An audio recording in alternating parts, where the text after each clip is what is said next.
As Sophie becomes the new Duchess of Edinburgh, Meghan loses her cool and forces a curtsy.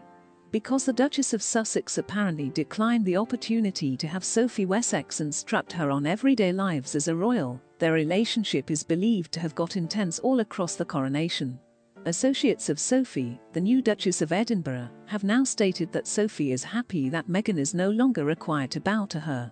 Prior to this, the longtime Countess of Wessex was required to yield to Prince Harry's wife, who had a higher social status as a duchess.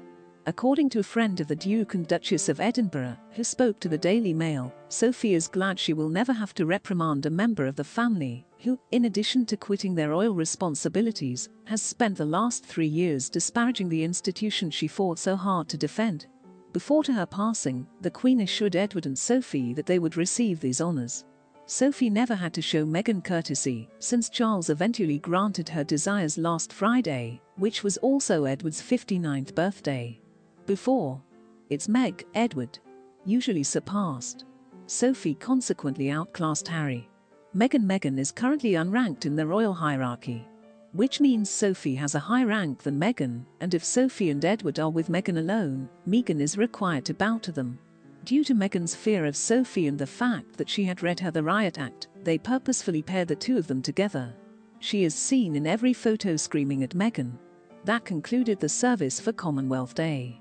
So as to respect the Commonwealth, red, blue, or white were the permitted colours for this dress code. Green, or Meghan.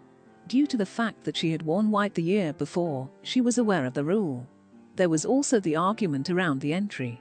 Because to William's status as the heir, Catherine and William were expected to enter the room with Charles and Camilla. William and Catherine consented to enter the room individually after Harry and Meghan kicked up a disturbance.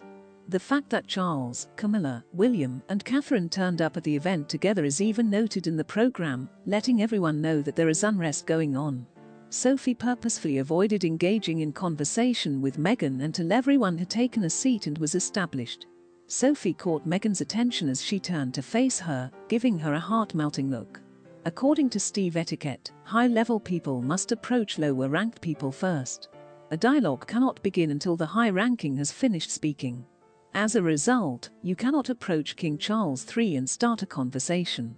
You wait patiently for him to speak. You cannot talk to him if he passes by without first speaking to you. The same must be applicable for other senior members. Strangely, though, Her Majesty, the late Queen Elizabeth, clarified who had a curse on whom and that princesses not of the blood should bow to those who are. Meghan should Eugenie respect by doing so. The son of the previous queen, Edward. A sovereign's son is always superior to a grandchild. Unless it's William, who has a particular position as the second in line to the throne as the son of the then Prince of Wales.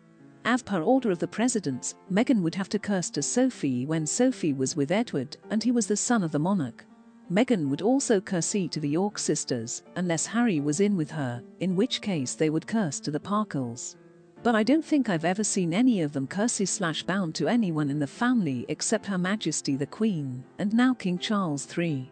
In 2022, the new Duchess of Edinburgh attended more formal royal events than Camilla, the Queen Consort, or the Prince and Princess of Wales. She has spent 21 years as a working royal, earning 158 in total. The son of the late Martin, who was still alive when they last melted, was still Sophie's husband after she wed Prince Edward in 1999. Regarding the burial, she should courtesy to William and Catherine, but not to the other princesses and princes, because they are all on an equal footing. The title alone doesn't tell anything. Whether you are a prince or a princess,